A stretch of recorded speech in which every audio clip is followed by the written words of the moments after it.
سہیل مہر کی رپورٹ کے مطابق خبر شامل کی جا رہی ہے۔ ڈسٹرکٹ ایمرجنسی افیسر گوجرانوالہ میاں رفعت ضیاء کی زیر نگرانی ریسکیو 112 فائر فائٹر کے عالمی دن نہایت دلی جوش و جذبے سے منایا۔ فائر فائٹر کے عالمی دن کے موقع پر سینٹرل ریسکیو اسٹیشن میں سیمینار کا انعقاد کیا گیا۔ اس موقع پر تمام ریسکیو زون، ریسکیو رضاکار، طلباء اور سول سوسائٹی کے لوگوں نے شہداء فائر فائٹر کے لیے فاتحہ خوانی کی۔ اس تقریب کے مہمان خصوصی ڈسٹرکٹ ایمرجنسی افیسر گوجرانوالہ میاں رفعت ضیاء تھے۔ ڈسٹرکٹ ایمرجنسی افیسر گوجرانوالہ میاں رفعت ضیاء نے تقریب سے خطاب کرتے ہوئے کہا کہ یہ دن منانے کا مقصد ان شہداء کو خراج تحسین پیش کرنا ہے جنہوں نے دوسروں کی جان و مال بچاتے ہوئے اپنی جانوں کا نذرانہ پیش کیا۔ اس کے ساتھ ساتھ ان فائر فائٹر کی حوصلہ افزائی بھی کی جو اپنی جانوں کی پرواہ نہ کرتے ہوئے دوسروں کو آگ سے محفوظ رکھتے ہیں۔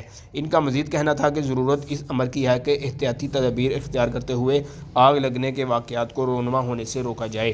Punjab community safety building regulation 2022 کا نفاذ کیا جائے۔ بلڈنگ میں ہنگامی انخلاء کا راستہ موجود ہو، آگ بجھانے والے آلات اور فائر ہائیڈرینٹ اور واٹر فلنگ پوائنٹس موجود ہوں، بالخصوص کچن میں FIR ایکسچینجر موجود ہو، اور اس کے علاوہ ان تمام آلات کے استعمال کی تربیت بھی ہونی چاہیے۔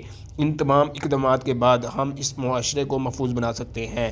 بعد ازاں فائر فائٹر کے عالمی دن کے حوالے سے ایک آگاہی واک کا بھی انعقاد کیا گیا جس کا مقصد فائر فائٹر کے عالمی دن کے حوالے سے عوام میں شعور پیدا کرنا ہے، جس میں ریسکیو افسران، ریسکیوزر، ریسکیو رضاکار، طلباء اور سول سوسائٹی کے افراد نے بھرپور شرکت کی۔